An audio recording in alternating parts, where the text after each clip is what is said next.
Now, before offering our prayers at his feet, we shall go through a particular darshan of a devotee, which is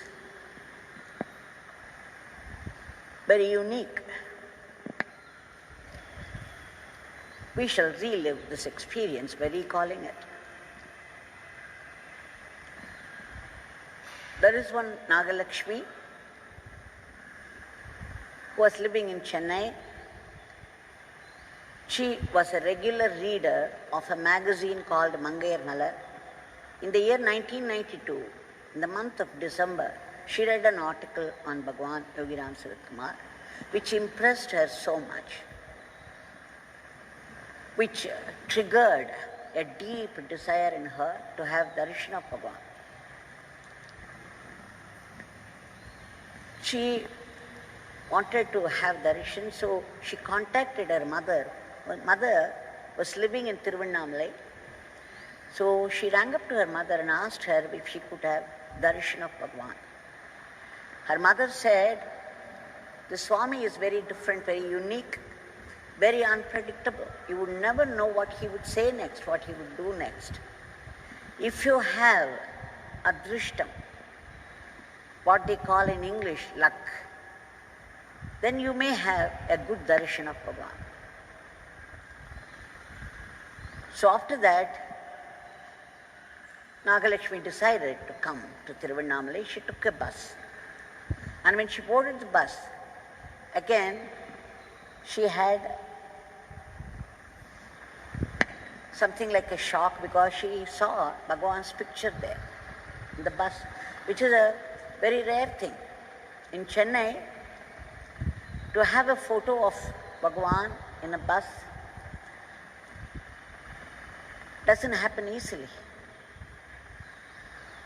So when she saw that, again she felt the connection with Bhagwan strongly. And then as she was traveling, she had many questions and she arranged them in her mind so that she could put it to him. Though of course she was a very shy person, whether she would find enough strength to go near him and put those questions, she was not sure, but all the same, she arranged all her questions. The questions ran like this: who is God? Where is he living? How do we attain him? Should we try for a guru? Should we go through a guru to attain him? And then of course she went and saw her mother took her, and the mother said, again, only if you have adrishtam, the luck, you will have good darshan. The word adrishtam is a Sanskrit word. Drishtam means that which can be seen. Adrishtam means that which cannot be seen. People get a spot of luck. All of a sudden, there is something like jackpot. Some nice things happen which you think you don't deserve. You have not even tried for it, and suddenly you get it. And then you wonder, what did I do to deserve this? I have not even tried. Which means you must have done something sometime unseen by yourself and people, probably in the last birth, a punya, a meritorious deed for which you are receiving the result now, a good result, a blessing. So when she said that, it meant that it's not just luck, the blind luck that we think. It is, if I had enough meritorious deeds, tapas, then I may get what I deserve, though I may not know how I deserve it, because it's unseen. So when they came to the Samithi Street house around 10 o'clock, the darshan started, and they were allowed inside. Bhagwan knew her mother already. So they were all seated, and there were other devotees singing Bhagwan's Nama. So she was made to sit in a corner, and she was observing Bhagwan. Bhagwan looked like a blazing fire He was radiant. And the very presence of Bhagavan spoke volumes of his divinity. His eyes were shining with the fire of knowledge, the supreme knowledge. And what was more, all of us, though he was smoking, he started to pronounce, he started to declare, my Father alone exists. There is nothing else, no one else. My Father alone exists. There is nothing else, no one else. He went on repeating this quite a few times, again and again. When she listened to him with great concentration, she found answers to her questions flashing inside. She understood that God alone exists, there is nothing else, no one else, which meant whatever exists is only He.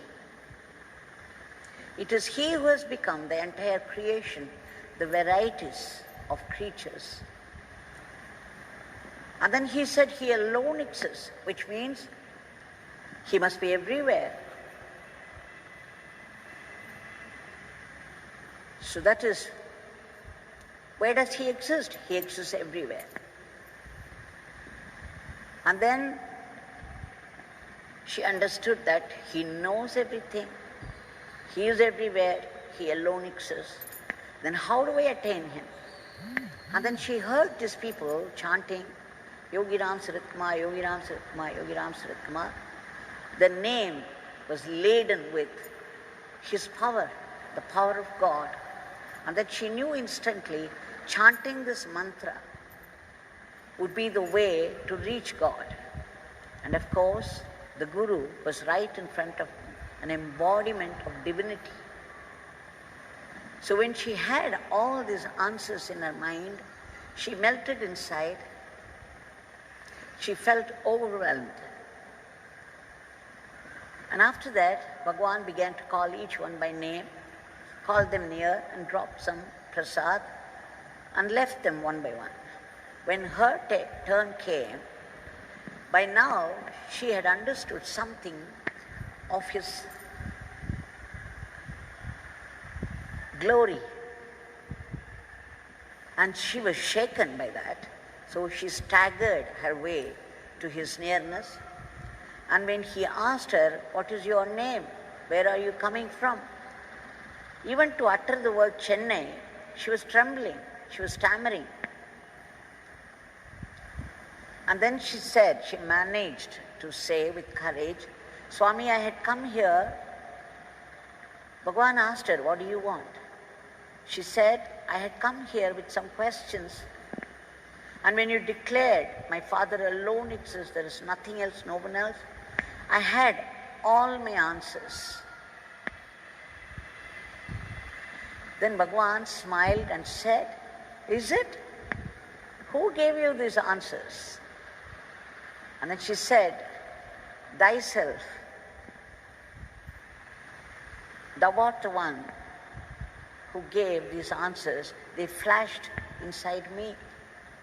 And then Bhagavan put his hand over his mouth as if with great surprise and great wonder. And then he burst out laughing. He was playing a leela, but she got the benefit of it, the highest benefit of it. And she relaxed. His laughter relaxed her, and then she prostrated before him, and he gave her prasad, and she started chanting his name ever since. He became her guru, and she began to chant his name. It's a wonderful event. This is how we should benefit when we go to the place of a great soul. She left with a sense of fulfillment, and just recalling this experience, remembering it again, reliving it while remembering, we also get this sense of fulfillment. So Bhagavan is in the front.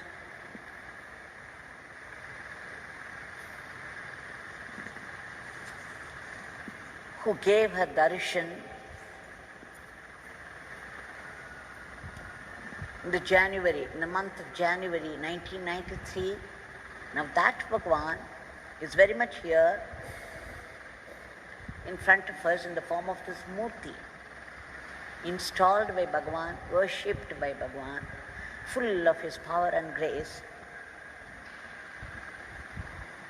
with a raised hand, a hand raised in benediction.